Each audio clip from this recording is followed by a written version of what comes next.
जेवढ्या गोष्टी सांगणार आहे मी, प्रत्येक गोष्टीमध्ये आदरणीय कोण? श्रीराम प्रभू परमात्मा.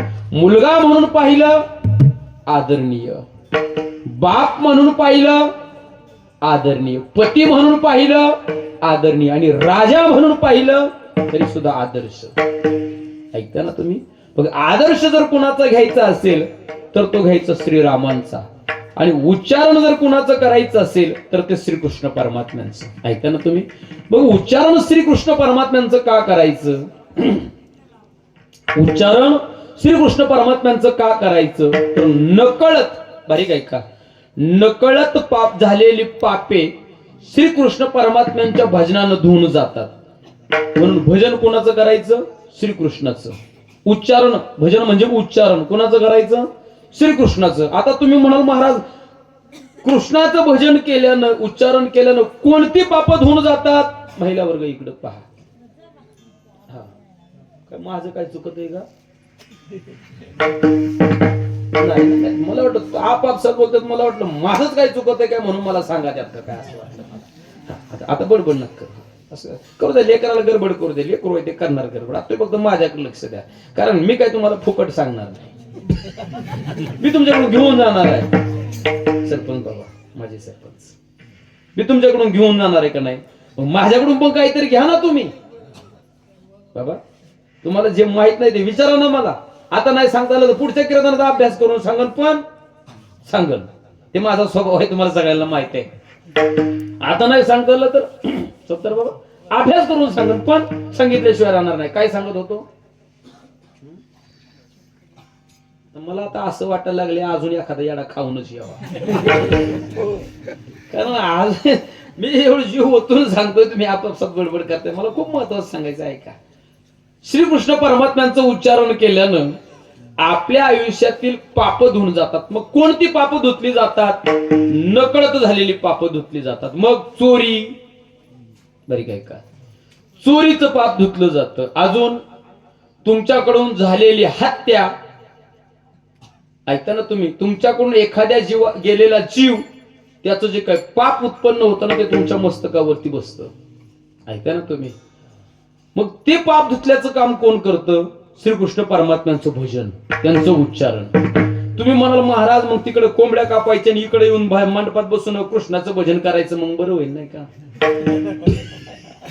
ते चालायचं नाही. नकळत झालेलं पाप, बारीक आहे का, नकळत. तुम्ही म्हणाल काही लोक म्हणतील महाराज आता झाल्या झाल्या आमच्या पाट्यावर माळ पुजली बुवा. बाबा पिंगळे महाराज, आमच्या पाट्यावर माळ पुजली, आमच्या म्हणजे माझ्या. आपल्या भागातील कीर्तनकार गुरुनाम गुरु राष्ट्रीय कीर्तनकार माऊली महाराज वाबळे आमच्या आईंचे मामा असल्यामुळं माझ्या 5वीला ते आले भजनाला आणि माझ्या पाट्यावरच माळ ठेवली. आणि त्याचा परिणाम इतका मोठा झाला, मी 5 दिवसाचा असताना माझ्या गळ्यात बाबा माळ आली. त्याचा परिणाम इतका मोठा झाला, आज सोपील महाराज तुमच्या समोर कीर्तना करता उभा राहिला बा.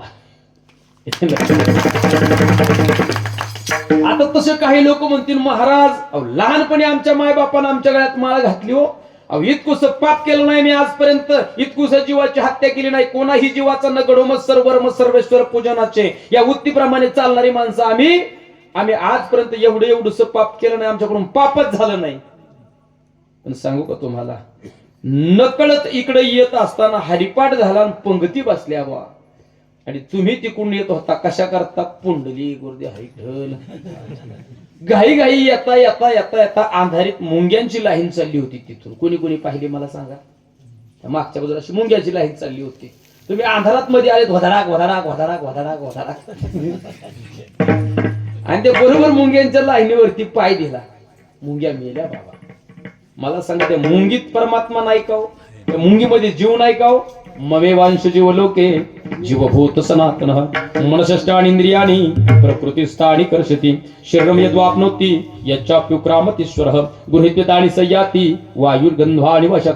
मुंगी पासून तर ब्रह्मदेवापर्यंत जीवाची व्याप्ती आहे. मग ऐका, जितके जीव आहेत, जितके सजीव आहेत, त्या प्रत्येकामध्ये काय आहे? परमात्मा आहे. आणि असे कितीतरी ते जीव चालताना नकळत तुमच्या पायाखाली चपलेखाली तुडवले जातात, मेले जातात. मला सांगा, त्यांचं पाप नाही का हो? ते जीव नाही का हो? महिला वर्ग जीवच आहे ना तो.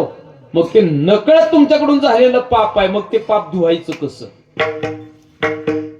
त्याचं उत्तर असं आहे, श्रीकृष्ण परमात्म्याचं भजन करायचं, नकळत झालेलं पाप धुवून जातं.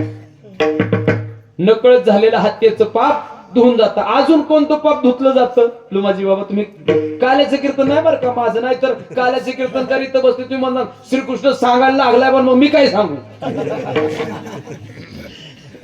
मला फक्त काय केलं ना काय होतं एवढं सांगायचं बाबा, एवढं सांगायचं मला.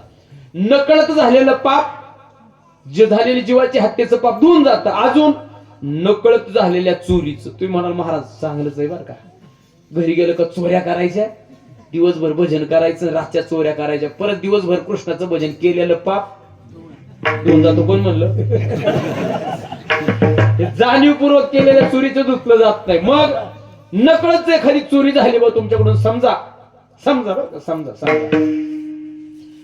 आता कीर्तन झालं, थंडी मारणाची सुटली मंडपाच्या बाहेर, कीर्तन झालं, महाराजाचा सत्कार झाला, पुंडलिक वरती आवाज आला, चटकन उठायचं, मागची बाजू झटकायची, महाराजाला लकलाप चप्पल घालायची, बुंग. पण चप्पल घालता अंधारात गडबड झाली, चुकून दुसऱ्याची चांगली आपल्या पायात आली आणि तुमची तुटल्याही जागेवर राहिली. तुम्ही चप्पल चोरलीच ना, नकळत झालीच ना चोरी. माझ्याकडे बघू नका, मी गाडीतच ठेवतो बाबा. 4 व्हीलर घेतल्यापासून मी इकडे आणतच नाही मंडपात, कारण मला लय मोठा अनुभव आहे. तुम्हाला स्वराज महाराज माहिती ना आपला, बरं का, पिंगळे महाराज तुमच्या तालुक्यात झालेली गडबड आहे. त्यानं आनंदानं 1200ची चप्पल घेतली बाबा, बनून चप्पल घेतली 1200ची. आणि ते नेमकं मी गायन करायला आणि ते वाजवायला, पेल्लात बाबांची सेवा होती कीर्तनाची, मी गायन करायला आणि ते वाजवायला म्हणून गेलो. कीर्तन झालं, मस्त दाबून गुलाबजामुन खाली. आणि मग आता मस्तपैकी म्हटलं तर चपला घेऊन गाडीत बसावा, आणि बघत होतो 1200ची गायब. त्याला म्हटलं आता जाऊ दे, तुझी दळिंद्री गेली बा, जाते का नाही ते माहित नाही, पण म्हटलं समाधानाकरता म्हणावं लागत बाबा, म्हणावं लागत समाधानाकरता. म्हटलं जाऊ दे गेली तर म्हटलं मग महाराज 1200ची होती ना, म्हटलं जाऊ दे चांगली बघेन, कोण बघत आपल्याला. महाराज त्यानं पायात घातली, पण माझी हारपाणी. आणि गाडीत बसताना मी त्याच्या पायाकडे पाहिलं, अरे बाबा ती माझीच आहे ना. तेव्हापासून मी शहाणा झालो, मी चप्पल गाडीच्या खाली आणत नाही, सुरक्षित गाडी ठेवतो, झाली नाही. विनोदाचा भाग सोडून द्या, पण नकळत जर चांगली घालून गेले आणि तुटलेली जर इथं राहिली, चोरी झाली ना. माझ्या तायांनो पुढे बसलेले टुकू बघते, खरं का नाही? चोरी केली का ना तुम्ही? कशाला हा म्हणते असं? नकळत जर आपल्या हातून अशी चोरी झाली, तर ही चोरी धुवून काढण्याचं काम कोण करतं? तर कृष्ण नाव करतं. ऐका ना तुम्ही, श्रीकृष्ण परमात्म्याचं भजन केल्याच्या नंतर ही पाप धुतली जातात. आणि म्हणून कृष्ण आणि राम ही 2 नावं साजिरी आहेत. आणि म्हणून ज्ञानोबराय म्हणतात, रामकृष्ण नामे हे दोन्ही साजिरी. रामकृष्ण नामे हे दोन्ही साजिरी. हृदय मंदिरेश्वराकादी.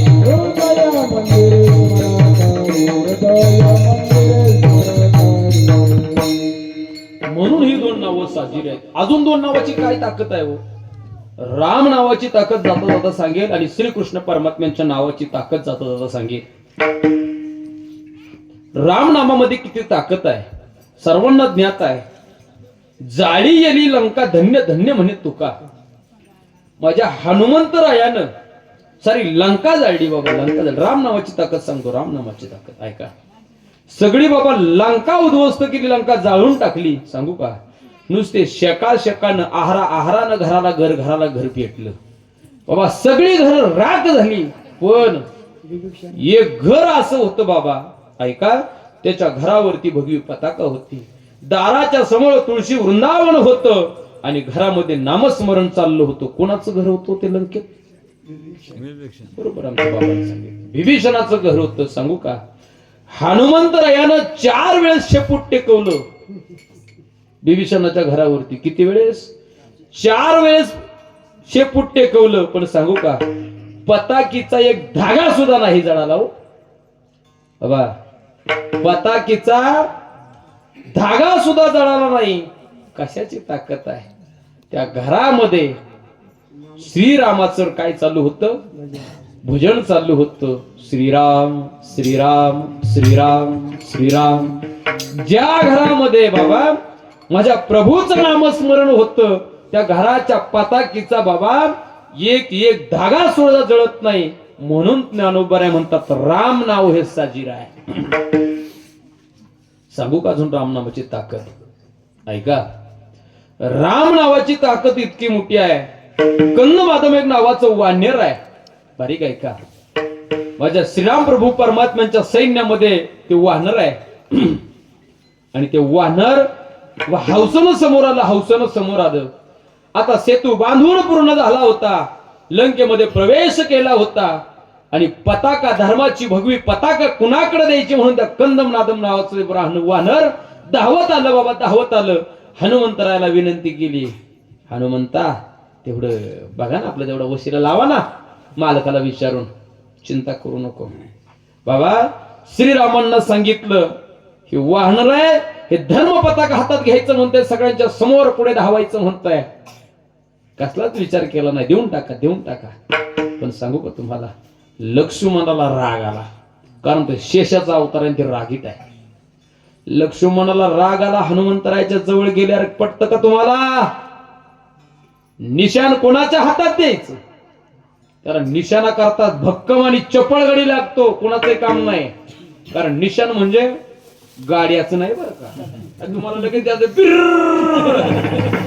ते तसलं ऐकायला भेटत तुम्हाला. तसलं निशाण नाही. जरी तुम्ही ते ध्यानात घेतलं ते निशाण, तरी ती निशाणावाला कसा लागतो? चलाक लागतो, सावध. असं जमत का?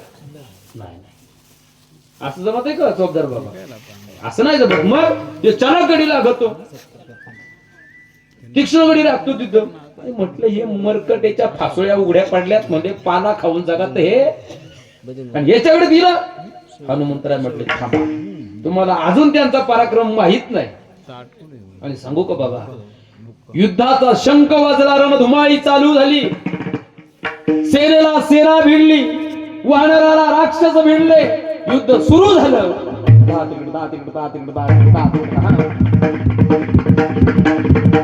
युद्ध सुरू झालं, शंखनाद घुमले, विजांचा कडकडाट, ढगांचा गडगडाट ऐकायला यायला लागला.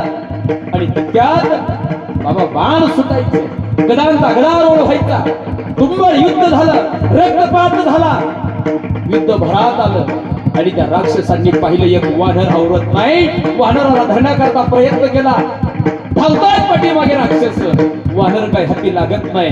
कुंभकर्णाला राग आला, कुणीतरी जाऊन सांगितलं मालक एवढं एवढंच वानर आहे, ऐकत नाही, काय करायचं? कुंभकर्णाला राग आला कुंभकर्णाला, आणि कुंभकर्णाला आता वानराला गिळायला चालू केलं. एक एक एक एक वानर गिळायला लागलं, पोट भरलं वानरांनी. आणि शेवटचा प्रसंग आला. कंदमादम नावाच्या त्या वानराच्या त्या ठिकाणी हातामध्ये भगवी पताका होती. बाबा खडग फेकून मारलं, परिणाम काय झाला? पताका वरच्याला वरची उडून गेली, खाली दांडी शिल्लक राहिली. दांडी काय शिल्लक राहिली?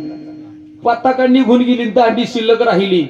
आणि मग एका वानराला आवाज दिला, कंदमादम वरती बघा, वरती. वरती यानं पाहिला,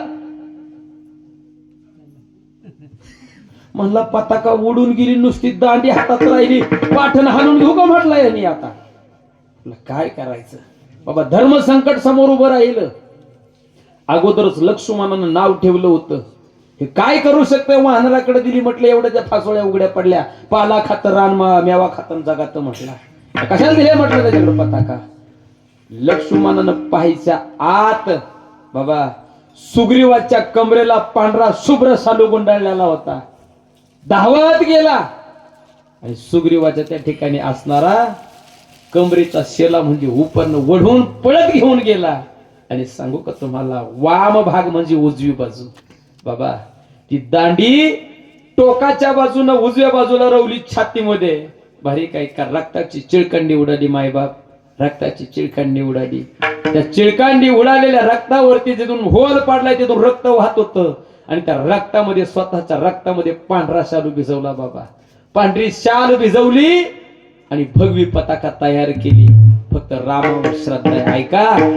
आणि ती भगवी झालेलं ते उपरनं त्या काठीला बांधलं आणि कोंबरीला खोलून आवाज दिला, हनुमानजी ओ पवनसूत. आणि माझ्या हनुमंतरायानं तिकडं पाहिलं बाबा. हनुमंतराया कधी न रडलेला माझा हनुमंतराय बाबा पहिल्यांदा रडला. का? अरे काय ताकद आहे त्याच्यात, काय ताकद आहे त्या वानरात, काय ताकद आहे त्या राम नावात, काय भजन करतोय रामाचं. आणि मग माझ्या हनुमंतानं आवाज दिला, छोटे मालक. छोटे मालक म्हणजे लक्ष्मण. आणि मग लक्ष्मणानं पाहिलं, कधी न रडलेला लक्ष्मण क्षत्रिय कुळामध्ये जन्माला आला म्हणून बाबा डोळ्यात पाणी आणता येत नाही, पण लक्ष्मणाचा आतून काळीज रडत होत. का? काय निष्ठा आहे श्रीरामावरती बाबा, काय निष्ठा आहे श्रीरामावरती. स्वतःच्या छातार फाडून घेतलंय, छाती फाडून घेतली आणि छातीतून रक्त बाहेर काढले बाबा. आणि त्या रक्ताच्या मध्ये तो शाल भिजवली आणि ती शाल कुठं बांधली, काठीला बांधली आणि पुन्हा पळायला लागलं ते वानर कंदमादम नावाचं. पुन्हा पळायला लागला. आणि सांगू तुम्हाला ही गोष्ट ज्यावेळेस कुंभकर्णाच्या लक्षात आली ना, म्हटले सगळे वानर जाऊ दे, पहिले याला धरतो. आणि त्या कुंभकर्णानं बाबा त्याला धरलं त्याला धरलं आणि खातो म्हणला आता चावून चावून याला. तोंडात आग केलं. वानरानं बाबा आतमध्ये उडी मारली आणि आतमध्ये जाऊन पाहतो तो काय अगोदरच वाहनेर बरीच कुंबली होती, त्यानं सगळे पोटात वाहनेरच होती. आणि मग त्याला आतमध्ये जाऊन म्हणायला लागला, अय बऱ्या इकडे पहा माझ्याकडे. म्हटलं, अय तुम्हाला जर जगायचंय कायच्या पोटात कोंडून मारायचंय, हा थोड्या वेळानं जठराग्नी प्रज्वलित करणार आहे, मारायचंय का? म्हटले नाही मारायचं, आम्हाला बाहेर काढा. म्हटले बाहेर पडायचं एकच मार्ग आहे, भजन करा. म्हटले काय? म्हटले श्रीरामाचं भजन. कुठं बाबा? कुंभकर्णाच्या पोटात. भजनाचा इतका मोठा परिणाम झाला, एक तेज आतमध्ये आलं. कुठं? पोटात. आणि ते तेज जिथून आलं ना आतमध्ये, ते कर्णामधून म्हणजे कानामधून आलं. कानामधून आतमध्ये उजेड पडला. पटपट वानर कानात चढली, बाहेर उड्या मारायला लागली. सगळ्या वानरांनी बाहेर उड्या मारल्या. आता ही एकटच आतमध्ये राहिलं. कोण? ज्यानं सगळ्यांना बाहेर काढलं ते, ज्यानं छाताड फाडलं होतं श्रीरामा करतात ते. बारीक आहे का? ज्यावेळेस ते एकटं आतमध्ये राहिलं ना बाबा, त्यावेळेस कुंभकर्णाच्या लक्षात आला, अरे सगळी वाहनर माझ्या कानांमधून बाहेर पडायला लागली, पण एकटं शिल्लक राहिले. म्हटलं त्याला नसतो सोडीत. असे हात लावले कानाला, उडी मारणार धरलं दाबून. बारीक आहे का? दाबून धरलं आणि त्याला सांगितलं, कुणाचं भजन करतो? माझ्या मालकाचा. कोण आहे तुझा मालक? श्रीराम माझा मालक आहे. काय म्हटले? श्रीराम माझा मालक आहे, मालकाचं भजन करतो. अरे मालकाचं भजन सोड, मालकाचं भजन सोड म्हटलं. मग एकदा फक्त रावणाचं भजन कर.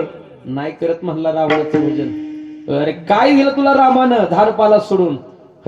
आमच्या रावणाकडे ये, एकदा भजन कर, एक एक घर तुला सोन्याचं देतो. म्हटलं आग लाव तुझ्या घराला. म्हटलं काय लावायची? अगोदर हनुमंतराय लावून गेलाय. म्हटलं ऐका, शेवट आतीतटीवर आला कुंभकर्ण. आणि कुंभकर्णानं सांगितलं, अरे एकदा फक्त श्रीराम म्हण, किती वेळेस भजन नको करू, फक्त एकदा श्री रावण म्हण. म्हटला काय? म्हटला रामाचं भजन सोड आणि एकदा श्री रावण म्हण. म्हटला फक्त तू एकदा रावण म्हटला ना, एकदा रावण महाराज की जय म्हटला ना, माझ्या वाटेची लंका तुला देतो.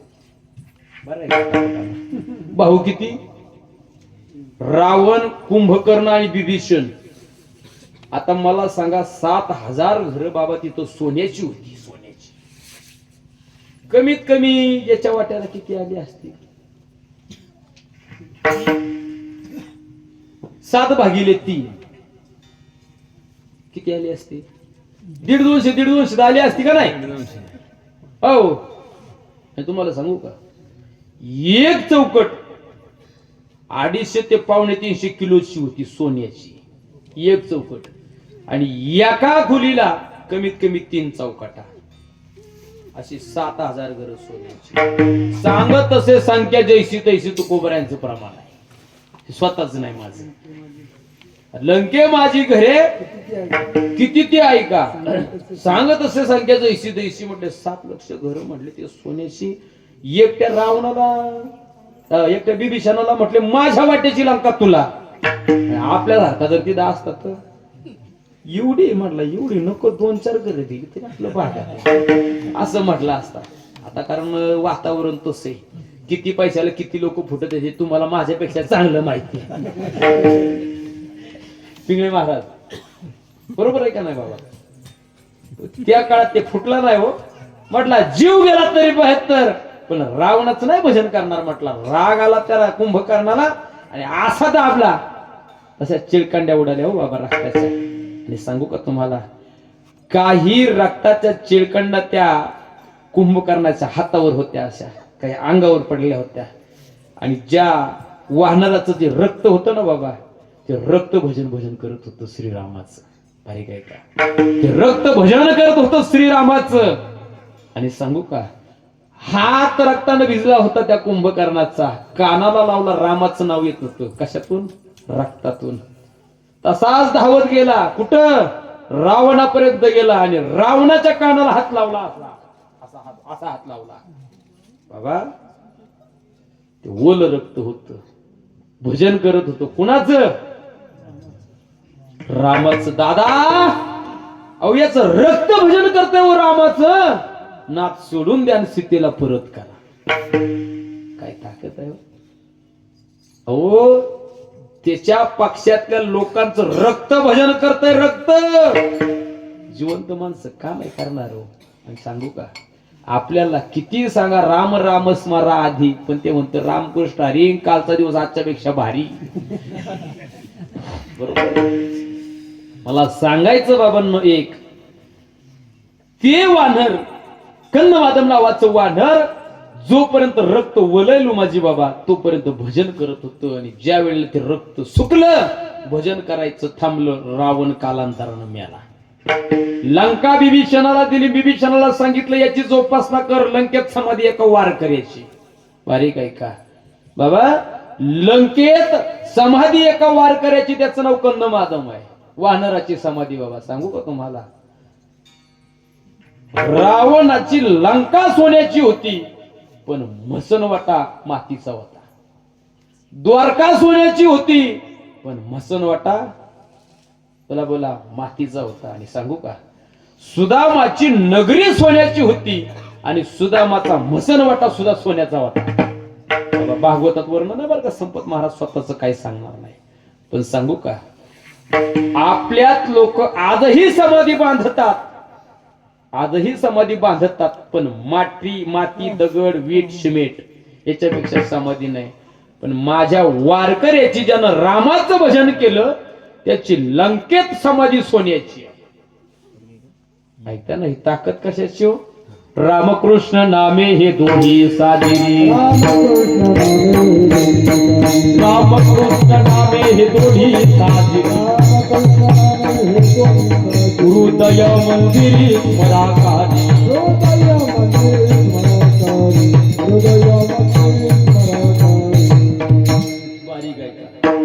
समाधी कशाची? सोन्याची समाधी बांधली बाबा. राज्य बिभीषणाला दिलं. अयोध्येमध्ये परत आले आणि 8-9 महिन्यानं बिभीषणानं श्रीरामांना अयोध्येत पत्र पाठवलं मालक लंकेत दुष्काळ पडलाय. आणि ज्यावेळेस प्रभू पत्र वाचत होते प्रभूची मान खाली झुकली. आईसाहेबांनी विचारलं सीताई साहेबांनी मालक काय झालं खाली मान घालायला? अगं बिभीषणाला राज्य दिलं ग पण तिथं आज दुष्काळ पडला. म्हटले काय येडपट आहे म्हटले ते. चारही बाजूनी समुद्र म्हणते दुष्काळ पडलाय पाण्याचा. अगं खारं पाणी लय आहे ग पण गोड्या पाण्याचा दुष्काळ पडलाय. का दुष्काळ पडलाय? दुसरं पत्र पाठवलं बाबा. श्रीरामानं दुसरं पत्र पाठवलं. अरे का दुष्काळ पडलाय? कारण माहित आहे काय? पुन्हा पत्र आलं कारण माहित नाही. मग श्रीरामांच्या लक्षात आलं. काय लक्षात आलं? पत्र पुन्हा पाठवलं. अरे ज्या वारकऱ्याची मी समाधी घातली होती ज्या वारकऱ्याला मी सोन्याच्या समाधीमध्ये बांधलं होतं तुम्हाला येता येता सांगितलं होतं त्याची जोपासना करा. त्याच्यावरती दिवा लावता का रे तुम्ही? नाही लावत.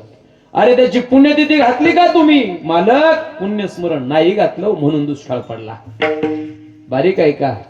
म्हणून दुष्काळ पडला आणि मग विभीषणानं त्याचं स्मरण केलं. कुणाचं? पुण्यात्म्याचं. कोणता पुण्यात्मा? कंदमादम नावाचं वानर. त्याचं स्मरण केलं. कुणाचं? पुण्यात्म्याचं स्मरण करून पुण्य केलं म्हणजे भजन केलं. आणि म्हणून आपल्या त्याला लोक पुण्यस्मरण म्हणतात. पुण्यस्मरण म्हणजे काय असतं? गेलेल्या पुण्यात्म्याचं स्मरण करून केलं जाणार पुण्य म्हणजे पुण्यस्मरण आहे. आणि ते सगळ्यात पहिले या भूतलावरती लंकेमध्ये जर पुण्यस्मरण कोणाचं झालं असेल तर त्या कंदमादम नावाच्या वानराचं. सांगू का तुम्हाला? चैत्र तृतीयेला भर उन्हाळ्यात बाबा, पाऊस असतो का आपल्याकडं? पाऊस नसतो. पण त्याची पुण्यतिथी कधी आहे का? चैत्र शुद्ध तृतीयेला हो त्याची पुण्यस्मरण घातलं, वर्ष श्राद्ध घातलं आपल्या भाषेत. आणि ऐन उन्हाळ्यात बाबा भर पावसाळ्यातल्या सारखा पाऊस पडला. कशाची ताकद आहे हो? काय केलं होतं त्या वानरानं? असं फक्त रामनामाचं स्मरण केलं होतं. आणि म्हणूनच ज्ञानोबा म्हणतात ती दोन नावं साजिरी आहेत. कोणतं? राम आणि कृष्ण. ही राम नावाची ताकद आहे. म्हणून रामाचं स्मरण ऐका. म्हणून महाराज मग अजून कृष्णाचं भजन, कृष्णाची जाता जाता ताकद सांगतो. ऐका एकदा भजन करा. विठोबा रघुमाई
आमिर साहेबांचा फोन आला बरं का.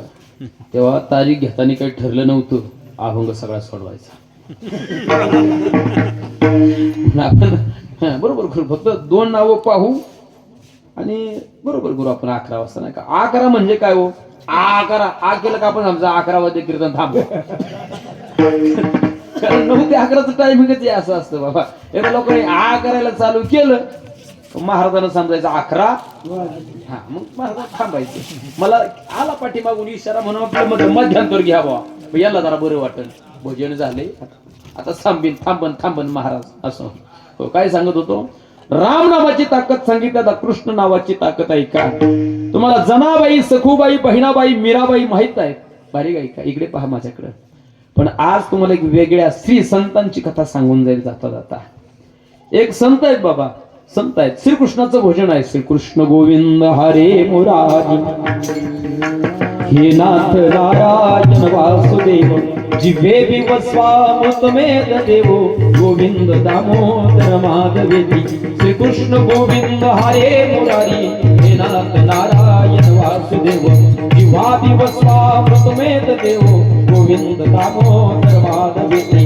श्रीकृष्ण गोविंद हरे मुरारी, हे नाथ नारायण वासुदेव. भजन करायचं. साधू होत्या लोमाजी बाबा, साधू होत्या. आणि सांगू का, इतक्या महान भगवत भक्त होत्या त्या बाबा. लग्न नाही केलं त्या साध्वीनं, लग्न नाही केलं. पण त्या स्त्रीकडे पाहिल्याच्या नंतर असं वाटायचं जणू काय चंद्र आणि सूर्य याच्या मुखकमलावरती खेळतोय की काय. नतत भास येते सूर्यो न शशांको न पावकः. बाबा चंद्र आणि सूर्याचं तेज त्या साध्वीच्या चेहऱ्यावरती दिसायचं. तिचं नाव कर्माबाई. तिचं काय नाव? कर्माबाई. बाबा इतकं भजन तिला कोणी नाही. जोपर्यंत मायबाप होते तोपर्यंत मायबापाच्या समेत राहिली. मायबाप लवकर साथ सोडून गेले बाबा. लवकर लहानपणात मायबाप सुद्धा साथ सोडून गेले. आणि सांगू का, अखंड भजन करायचं. आपण सर्वस्व देवाला आपलं दिलेलं आहे. आपण सर्वस्व देवाला मानलेलं आहे. या भ्रमात ती असायची, भजन करायची. आणि सांगू का, इतकं भजन आयुष्यामध्ये घडलं बाबा. इतकं भजन आयुष्यामध्ये घडलं. इतकं तेजस्ववांती साधू. खूप भजन केलं. राहिला घर नाही बाबा.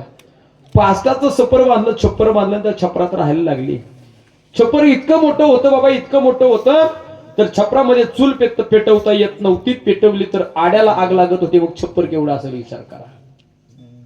बसून झोपावं लागत होतं. एका कोपऱ्यात त्यात देव होते, पायला गेले म्हणून बसून झोपावं लागत असेल, मग छप्पर केवढा असेल विचार करा. बाबा भिक्षा मागून आणायची, भिक्षा मागून आणायची. आणलेली भिक्षा ओट्यामध्ये शिजवायची, कारण आतमध्ये चुल्हा पेटवता येत नाही. लोमाजी बाबा, आतमध्ये चुल्हा पेटवता येत नाही. आणि भिक्षेमध्ये फक्त 2 पदार्थ मागायचे, 4 घराच्या पेक्षा 5 घर कधी मागितलं नाही. आणि 4ही घरानं जर भिक्षा दिली नाही तर पाणी पिऊन झोपायचा, हा तिचा नियम होता. बाबा एक दिवस उठली, बाबा भिक्षा मागायला गेली, कोणीच भिक्षा दिली नाही, पाणी पिऊन झोपली. दुसरा दिवस उजडला, तिसरा दिवस उजडला, बाबा कुणीच भिक्षा दिली नाही. म्हणजे काय रोज येते भिक्षा मागायला नाही का, उदरनिर्वाह भागवते म्हणून बाबा उपाशी राहिली. आणि कुणाला तरी दया आली हो, कुणाला तरी दया आली. आणि सांगू का, त्याने भिक्षा वाढली. भिक्षेत फक्त 2 पदार्थ घ्यायचे, एक डाळ, कुठली का असांना डाळ, आणि दुसरा पदार्थ म्हणजे भात. भात म्हणजे तांदूळ. तांदूळ आणि डाळ घरी घेऊन यायचं. बाहेर ओट्यावरती 3 दगडाची चुल्हा मांडायची, त्याच्यावरती पातेलं ठेवायचं बाबा, त्यात पाणी टाकायचं आणि मागून आणलेला भात आणि डाळ त्याच्यात टाकायची. दरदरीत पाण्या माझ्या रांधी येल्या कन्या बाबा. आणि तेच पातेलं उचलायचं, खाण्याकरता घेण्याकरता पुन्हा वेगळं ताट नाही, तसंच पातेलं उचलायचं, झोपडीमध्ये न्यायचं, देवाच्या समोर ठेवायचं आणि देवाला म्हणायचं, देवा चला तयार आहे या. आणि सांगू का, माझ्या जगाच्या मालकानं भगवंत श्रीकृष्ण परमात्म्यानं बाबा, निर्गुण निराकार असणाऱ्या परमात्म्यानं त्या मूर्तीमधून प्रगट व्हावं, साकार व्हावं आणि माझ्या त्या कर्माबाईच्या समोर बसावं आणि आ करावं, आई घाल माझ्या तोंडात घास. काय म्हणावं, घाल आई माझ्या तोंडात घास. मग कर्माबाईनं हातामध्ये तो खिचडी भात घ्यावा, डाळ भात घ्यावा, स्वतःच्या तोंडानं फुकावा. बाबा कृष्ण नावाची ताकद सांगतो आहे का, स्वतःच्या तोंडानं फुकावं आणि कृष्ण परमात्म्याच्या तोंडात घालावं आणि मिटक्या मारत माझ्या परमात्म्यानं खावं. दुसरा घास घ्यावा, स्वतःच्या तोंडात घालावा, तोच उष्ट हात पुन्हा पातेल्यात घालावा, पुन्हा घास घ्यावा बाबा, फुंकावा, गार करावा आणि माझ्या जगाच्या मालकाच्या तोंडात द्यावा. आणि माझ्या जगाच्या मालकानं सोपन बाबा आवडीनं तो खिचडी भात, आळणी भात बाबा, आळणी भात आवडीनं स्मित हास्य करत, अजून दे ना ग, अजून दे ना गाई, असं म्हणत म्हणत माझ्या जगाच्या मालकानं खावं. पण सांगू का, एक दिवस त्या कर्माबाईचं वय झालं बाबा, लोकांना माहित नव्हतं दिलेली भिक्षा कोण खातंय, माहित नव्हतं बाबा. पण एक दिवस असा उजेडला, वय झालं बाबा, भिक्षा मागायला अंगात ताकद शिल्लक राहिली नाही आणि देह ठेवला त्या कर्माबाईनं, देह ठेवला, मरून गेली, मरून गेली. वास सुटला बाबा, लोकांच्या लक्षात आलं 4-5 दिवस झाले भिक्षा मागायला आली नाही. का आली नाही, झोपडीच्या दिशेनं वास येतो म्हणून पाहायला गेले. समोर जाऊन पाहिलं तर दुर्गंधी सुटली होती बाबा, 3-4 दिवस झाले होते मरून. हो, माशा घोंगावत होत्या. लोक गेले नाकाला फडकं लावून. कर्माबाईला झोपडीतून बाहेर काढलं बाबा, झोपडीतून बाहेर काढलं आणि थोड्या अंतरावरती शरण रचलं आणि त्या गावकऱ्यांनी तिला अग्नी डाग दिला बाबा, तिचा अंत्यविधी केला. कारण कोण होतं माग, कोणीच नव्हतं माग, गावकऱ्यांनी अंत्यविधी केला. पण सांगू का तुम्हाला, ज्या दिवशी त्या कर्माबाईचा अंत्यविधी झाला त्या दिवसापासून कंप्लेट बाबा, कंप्लेट 1.25 महिना जगाचा मालक तिथे येत होता. पण रूप ऐका ना, माझा जगाचा मालक एका गुराख्याच्या पोराचं रूप धारण करायचं, लहानस छोटीशी घोंगडी खांद्यावरती टाकायचा, हातामध्ये घुंगराची काठी घ्यायचा, गुडघ्यापर्यंत धोतर घालायचा, अंगात 12 बंदी, डोक्याला पागोट बांधायचा, वरतून मोरपूस खवायचा, मोरपीस खवायचा आणि ते रूप घ्यायचा छोटस आणि कर्माबाईच्या ओट्यावरती येऊन उभा राहायचा आणि त्या पाचटाच्या दरवाजावरती थाप मारायचा बाबा, थाप मारायचा, सांगायचा, आई दार उघड ना ग आई, आई तुझ्या लेकराला भूक लागली ग आई, आई तुझं लेकरू 1.25 महिना झालं उपवाशी ग आई. जसं माझ्या परमात्म्याला लहान असताना गोकुळामध्ये यशोदा मैयाला सांगावं, आई यशोदे घराकडे जा, यशोदे घराकडे देवाकडे चाल मला जेवू घाल. जसं यशोदेला सांगाव ना, आई मला भूक लागली ग, मला पूर्णाची पोळी नको गाई, मला साधं जेव घाल ना गाई. तसं त्या कर्माबाईच्या झोपडीवरती थाप मारायचं जगाच्या मालकानं बाबा, आणि सांगायचं आई तुझ्या लेकराला भूक लागली गाई, तुझ्या लेकराला कोण जेव घालणार गाई, तुझं लेकरू 1.25 महिना झालं गाई उपवाशी आहे. मला सांगायचं एक बाबा, जगाच्या मालकानं तिला आई म्हणावं आणि तिच्याकडे सोबत जेवण खावं, ते तिचं उष्ट्या हातानं खावं, तिच्याकडे भोजनाची अन्नाची मागणी मागावी. ही ताकद कशाची आहे बाबा? ही ताकद फक्त राम आणि कृष्ण या नावाची आहे. म्हणून ही 2 नावांचं नामस्मरण करा आणि आपुली आपण सोडवण करून घ्या. महाराज अभंगाचं 2रं चरण.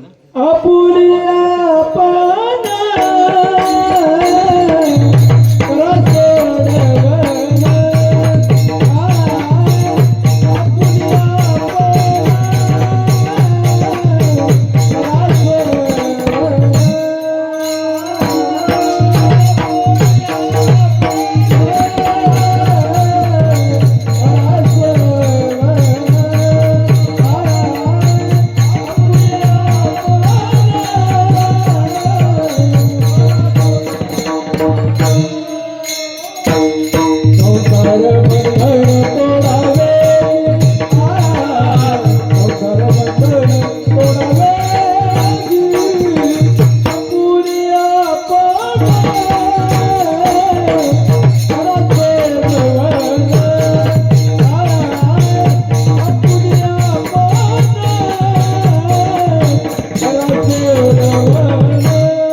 हे 2 नावाचं स्मरण करा आणि आपुली आपण करा सोडवण संसार बंधन तोडावे. या संसाराचं बंधन जर तुम्हाला तोडायचं असेल ना, तर रामकृष्ण नामे हे दोन्ही साजिरी हृदय मंदिरी स्मराकारे. आपुली आपण करा सोडवण संसार बंधन तोडावे. हो, आपल्याला आपण स्वतः सोडवणूक करू शकतो. लोक सोडवण करणार नाही, कारण तूच आहेस तुझ्या जीवनाचा शिल्पकार. तुमची सोडवण करायला दुसरे कोणी येणार नाही. तुम्ही जर म्हणत असाल व आमची भावकी लय तगडी, आमची पोरं लय तराट, नाही ते नाही तुमच्याकडे कोणी येणार, तुम्हाला बघणार सुद्धा नाही. तुम्ही म्हणत असाल नाही भावकीने पाहिलं तर गावात माझी लय प्रतिष्ठा आहे. अंतकाळी कोणी नाही सोडविता, पुत्र बंधुकांता संपत्तीचे. शेवटच्या क्षणाला तुम्हाला सोडवणार कोण नाही. तुम्ही मेल्याच्या नंतर तुमच्या इष्टिकीच्या वाटण्या करणार. आले का लक्षात? पुत्र बंधुकांत मी म्हणत नाही बरं का, पुत्र बंधुकांता संपत्तीचे नाथ महाराजांचं प्रमाण आहे, माझं नाही. नाथ बाबा उवाच लिखितम, हे स्वप्नील महाराज न लिखितम, हे काय मी लिहिलेलं नाही, नाथ बाबांनी लिहिलेलं, मी लिहिलेलं नाही. हो, जर तुम्ही म्हणत असाल बा गावकीचं सोडा, भावकीचं सोडा, पोरांचं सोडा, माझे नातेवाईक लय जबर आहे. कोई किसी का नहीं है यारो, ये बातें है बातों का क्या. गुरुजी गीत म्हणायचं बरं का, गुरुजींचं गीत आहे. कसमे वादे प्यार वफा सब, कसमे वादे प्यार वफा सब, बातें है बातों का क्या. कोई किसी का नहीं है यारो, ये नाते है नातों का क्या. हे फक्त बोलण्यापुरते नाते असते, पण अंतप्रसंगी कोणीच असते का? कोणीच नसते. आपुली आपण करा सोडून, आपली सोडवण आपल्यालाच करावी लागते. का आपली सोडवण आपल्यालाच करावं लागते ना, कारण आपण कर्मबंधनामध्ये आपण जन्माला आलेलो आहे. कर्मानुबंधिनी मनुष्य लोके. तुमचं कर्म तुम्हालाच पार पाडावं लागणार आहे. मग तुम्ही जसं कर्म करणार आहेत, बारीक आहे का, तुम्ही जसं कर्म करणार आहेत तसं तुम्हाला भोगावं लागणार आहे. तुम्ही जर चांगलं कर्म केलं तर उत्तम भोग आहे. तुम्ही जर वाईट कर्म केलं तर तुम्हाला कनिष्ठ भोग आहे. पुन्हा म्हणायचं नाही माझं वाटलं का झालं.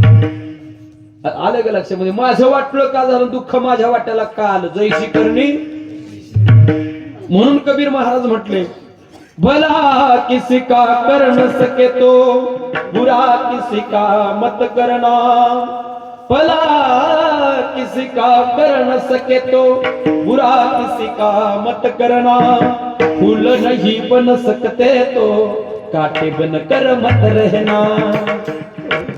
काय सांगितलं, एखाद्याच्या आयुष्यामध्ये जर फुलं बनून जाता येत नसेल तर जाऊ नका, पण कुणाच्या तरी रस्त्यामध्ये काटे आणि खड्डे पसरवून ठेवू नका. कारण जैसी करणी वैसी करणी. म्हणून सांगितलं तूच आहेस तुझ्या जीवनाचा शिल्पकार. म्हणून ज्ञानोबारांनी सांगितलं, आपुली आपण करा सोडवण संसार बंधन तोडावे गी. संसारात राहून परमार्थ करता करता साध्यापर्यंत पोहोचणं याला म्हणतात आपुली आपण करा सोडवण. आपली सोडवण करण्याकरता काय करावं लागेलो, राम आणि कृष्ण या दोन नावाची माळा गळ्यामध्ये परिधान करून अंतःकरणामध्ये जिव्हाळा म्हणजे प्रेम भगवंताबद्दल ठेवावं लागेल. अभंगाचं शेवट. ज्ञानदेव धनी रामकृष्ण ज्ञानदेव धनी रामकृष्ण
कृष्णाबद्दल जर प्रेम ठेवलं नाही, तुम्ही राम आणि कृष्ण या नावाचं उच्चारण भजन जर केलं नाही, तर आयुष्यामध्ये फार खडतल प्रवास येणार आहे. तुम्ही जर आयुष्यभर भजन केलं नाही ना, एक दिवस असा येणार आहे, तुमच्या आयुष्यात काळ येणार आहे, तुम्हाला बांधणार आहे, ओढणार आहे, फरफटत नेणार आहे तुम्हाला स्मशानभूमीपर्यंत. ऐका, तुम्ही हे जरी नाही काल तरी दुसरा येईल, हे जरी नाही काल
तर एक दिवस काळी येईल तुम्हाला बांधून ओढत करपटत घेऊन जाईल.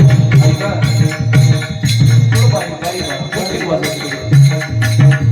तुम्ही आयुष्यामध्ये जर भक्ती नाही केली, आपल्या पोरांना जर योग्य वाटचाल नाही राखून दिली, योग्य संस्कार जर केले नाही ना माय बाप हो, तुम्हाला थोडं वाईट वाटलं असेल तुमच्या पोरांना पाठीमागून पुढे बोलावलं, तुम्हाला वाईट वाटलं असेल तुमच्या पोरांना पाठीमागून पुढे बोलवलं, पण खरं सांगू का, कीर्तनाची प्रवचनाची आज खऱ्या अर्थानं गरज या पोरांना, या तरुणांना आहे. त्या तरुणांनी जर विचार आत्मसात नाही केले, ते तरुण जर एकवटले नाही, त्या तरुणांना जर शिक्षण घेतलं नाही, परमार्थाची वाट धरली नाही, तर संस्कृती आपली कुठेतरी ऱ्हास झाल्याशिवाय राहणार नाही, आपली संस्कृती संपल्याशिवाय राहणार नाही. सांगू का, कलियुगामध्ये जर तुम्ही भक्ती केली नाही, पोरांना संस्कार दिले नाही ना, कलियुगामध्ये फार विचित्र होणार आहे बाबा, फार विचित्र होणार आहे. काय होणार ते जाता जाता सांगतो, ऐका. कलियुगामध्ये एक दादा विपरीत होईल, बहीण भावा दोघाचा विवाह लागेल. 5 वर्षाची बाळ दादा भ्रतार मागेल, आणि 6 वर्षाची नारी गर्भी न राहील. हे निर्गुण निराकार दादा माहुर माझ गा, शकून शकून शकून शकून शकून शकून शकून सागावया, अरे यमय माझ नाव, शकून सागावया, अरे यमय माझ नाव, शकून सागावया, अरे यमय माझ नाव, शकून सागावया, अरे यमय माझ नाव. काय काय काय काय दादा तुरी रे माझ देश, काय काय काय काय दादा तुरी रे माझ देश. शकून शकून शकून शकून शकून सागावया, अरे कलियुगात शकून सागावया, अरे कलियुगात शकून सागावया, अरे कलियुगात शकून सागावया, अरे कलियुगात. तुम्ही जर हे नाही ऐकलं तर काळ बांधून येणार आहे, पुढची पिढी विचित्र होणार आहे. खरं सांगू का, पुढची पिढी विचित्र इतकी होणार आहे. रावणाची लंका सोन्याची होती, श्री कृष्ण परमात्म्याची द्वारका सोन्याची होती, एक जण विचार विसरला लंका जळाली. म्हणे काय का संस्कार विसरला लंका जळाली आणि भगवंताची पोरं बेवडी निघाली म्हणून द्वारका बुडाली. बाबा बरोबर आहे ना. भगवंताची पोरं बेवडी निघाले व्यसनाच्या अधीन गेले मदिरा प्राशन केली म्हणून मदिरा प्राशन केली आणि द्वारका नगरी बुडाली. म्हणून कबीर महाराज म्हणतात ऐका दारू गांजा मत में यारो अक्कल गुम हो जाती है. दारू गांजा मत में यारो अक्कल गुम हो जाती है. दारू गांजा मत में यारो अक्कल गुम हो जाती है. दारू गांजा मत में यारो अक्कल गुम हो जाती है. हे माझं प्रदर्शन आहे बरं का. कबीर महाराजांनी लिहून ठेवलं 750 वर्षापूर्वी. दारू गांजा मत में यारो अक्कल गुम हो जाती है.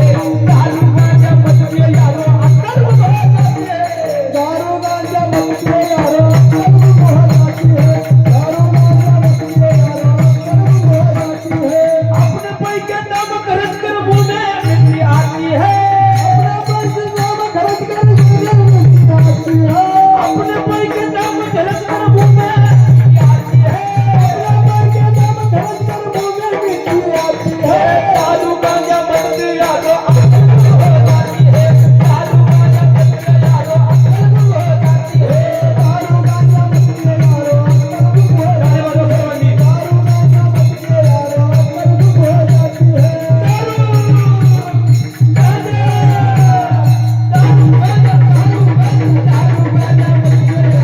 अक्कल गुम हो जाती है. दारू गांजा मत में यारो अक्कल गुम हो जाती है. दारू गांजा मत में यारो अक्कल गुम हो जाती है.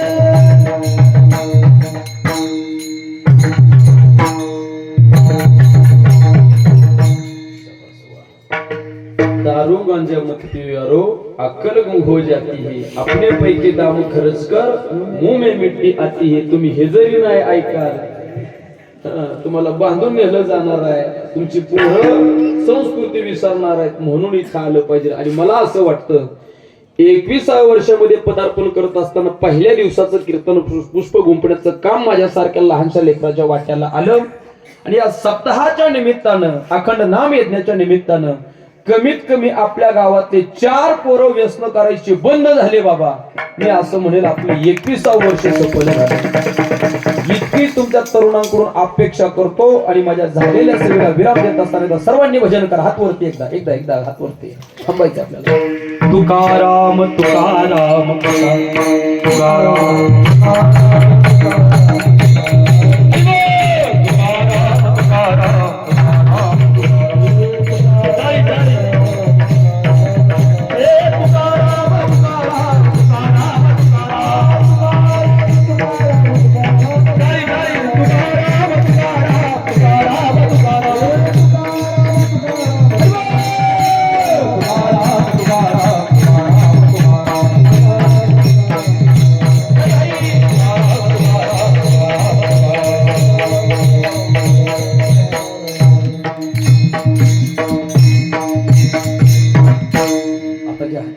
खाली घ्या हात घेतले काय.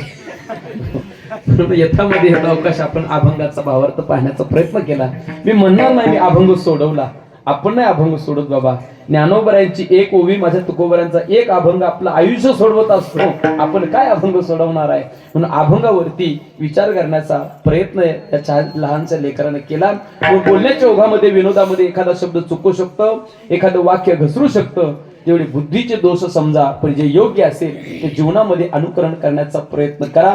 एवढं बोलेल. आणि माझी झालेली सेवा हनुमंतरायाच्या चरणावरती सेवा समर्पित करेल. माझी झालेली सेवा आई वर्सुबाई मातेच्या चरणावरती सेवा समर्पित करेल. औदुंबरेश्वराच्या चरणावरती सेवा समर्पित करेल. त्याचप्रमाणे हनुमंतरायाच्या चरणावरती सेवा समर्पित करेल. माझी झालेली सेवा माझी कीर्तनाची पहिली पायरी ज्यांच्यामुळे आज मी कीर्तनकार झालो असे असणारे माझे गुरुवर्य प्राध्यापक केदारेश्वर बाबा जाधव बाबांच्या चरणावरती सेवा समर्पित करतो.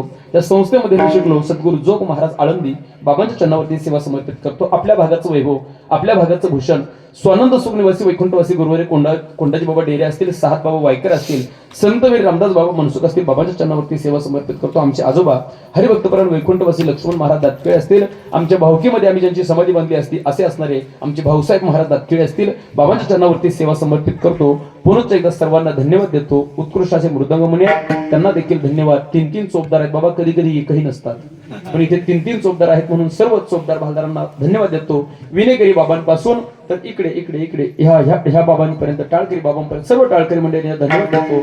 श्रोतू वर्गाला धन्यवाद देतो, कारण तुम्ही बसलात म्हणून मी 2 तास उभा राहिलो. तुम्ही नसते तर मी काय दगडाला सांगितलं असतं का, मंडपाला सांगितलं असतं का, स्पीकरला सांगितलं असतं का? म्हणून प्रभू तुम्ही महेशाची मूर्ती, तुम्हाला देखील धन्यवाद देतो. आणि स्पीकरवाले दादा, एकदा माझ्या दादा करता टाळी वाजवत चांगलं काम हो. आणि ज्यांनी मला इथपर्यंत येण्याकरता आमंत्रित केलं असे असणारे आमचे किसन बाबा आंबेरे असतील, त्यामध्ये वार्ड क्रमांक 2 आता सगळेच परिचयाचे नाही का, जलेंद्र भाऊ संपत बाबा सगळे तुम्ही परिचयाचे म्हणून नाव कोणाचं घेऊ, नाव घेतो, जाऊ द्या मोरद्या झालंय आता 2 मिनिटं, तसा उशीर येतं नाव घेतो. उखाडे घेऊ का पाठीमागची आजी, पाठीमागून आजी म्हणतील काय गोड बाबा आला ह्या वार्ड क्रमांक 2 वाल्यांनी, मेल्यानं ते एकदा नाव घेतलं, माझ्या मुंडवळे बांध्या होत्या तवा हळद लागली तेव्हा एकदा नाव घेतलं, तर पुन्हा अजून नाव घेतलं नाही, उजून आपला अजून नाव घेतलं नाही त्यानं. हा काय गोड बाबा आणलाय, नाव घेतो ते सुद्धा उखळण्यात. खरंय म्हणजे मी बोललोय ते बरोबर आहे, तुम्ही अजून नाव घेतले नाही म्हणून ते हसले. तो ऐका, हनुमंतरायाच्या चरणावरती फुल वाहतो वाकून, ऐका कसं हनुमंतरायाच्या चरणावरती फुल वाहतो वाकून तुम्हा सर्व संत सज्जन मायबापांचं नाव घेतो, माझ्या ज्ञानोबरायांचं तुकोबरायांचा मान राखून पुन्हा कोणाला राग नको. पुन्हा सर्वांना धन्यवाद देतो आणि माझ्या झालेल्या सेवेला या ठिकाणी पूर्ण विराम. जय विठ्ठल जय